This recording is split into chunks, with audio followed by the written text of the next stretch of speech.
Assalamualaikum warahmatullahi wabarakatuh. Alhamdulillah, rasa syukur kita kepada Allah Subhanahu wa taala. Salawat dan salam kepada ruh baginda Rasulullah sallallahu alaihi wasallam. Allahumma sholli ala sayyidina Muhammad wa ala ali sayyidina Muhammad.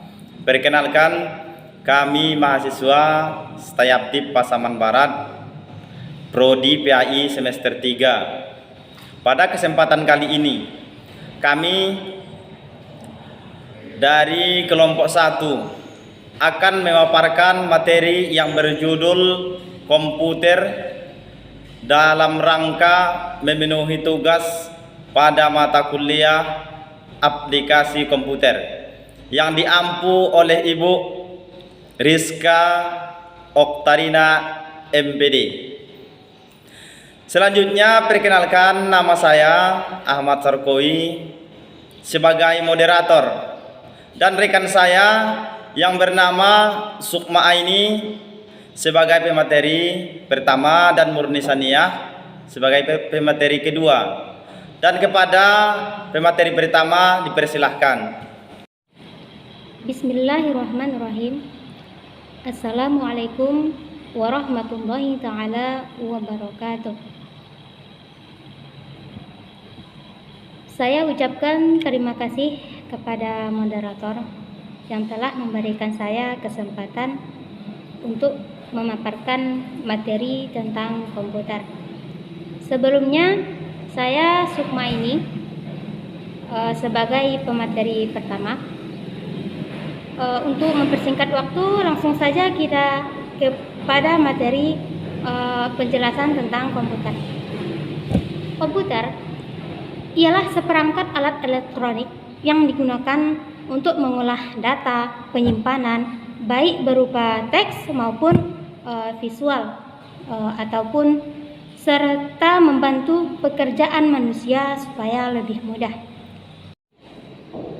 Mengenai sejarah tentang komputer, sejarah perkembangan komputer berawal dari penemuan seorang yang bernama Charles.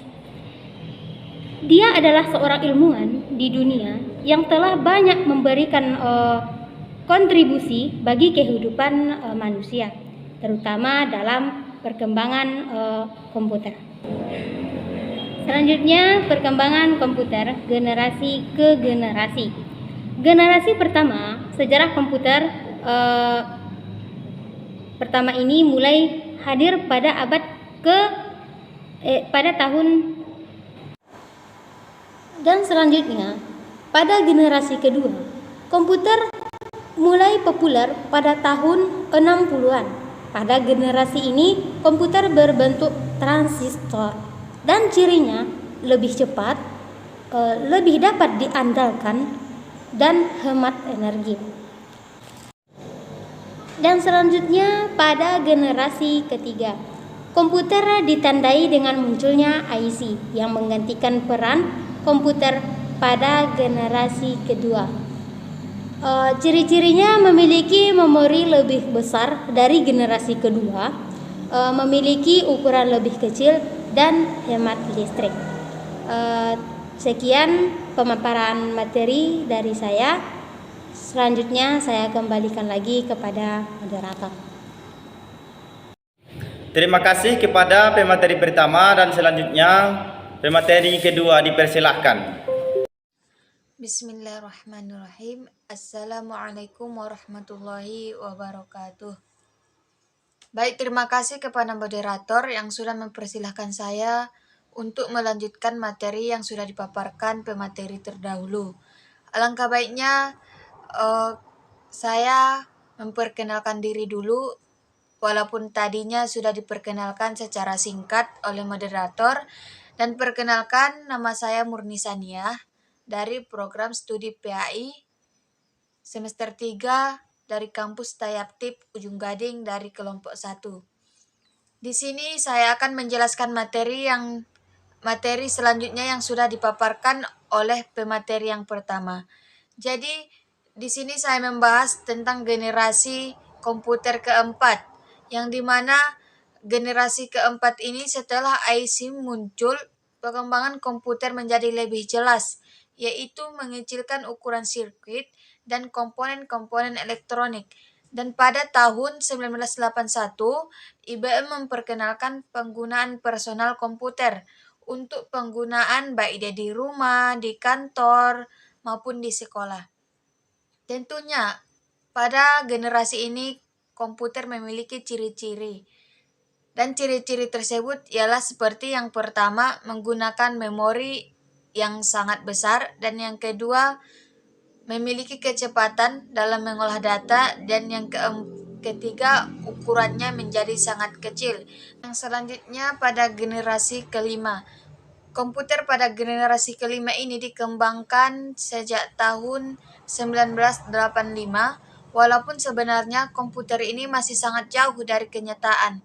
Akan tetapi, komputer ini mampu menerima instruksi secara lisan dan mampu meniru nalar manusia. Dan yang selanjutnya, adapun komponen sistem komputer ialah komponen sistem komputer ini ada 3. Tentunya daripada masing-masing komponen ini memiliki peran yang sangat penting.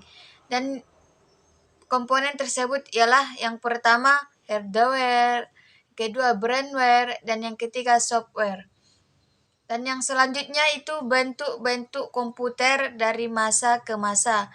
Yang pertama, pada generasi pertama itu berbentuk seperti tabung vakum.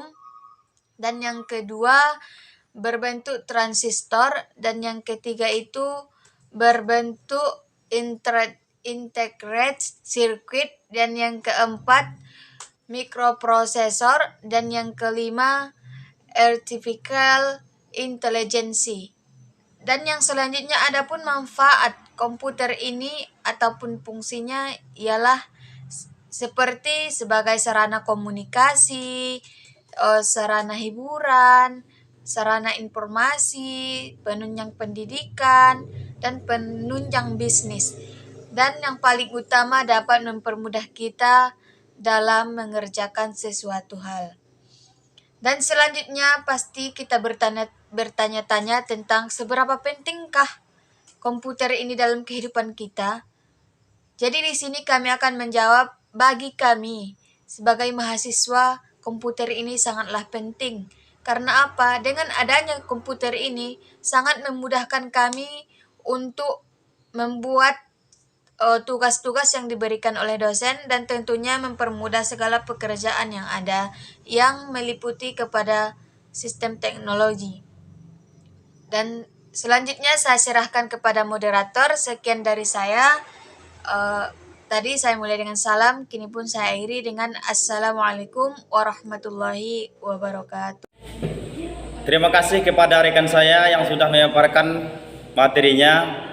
Dan saya sebagai moderator mau pamit undur diri. Kurang dan lebihnya saya mohon maaf. Sekian dan terima kasih. Assalamualaikum warahmatullahi wabarakatuh.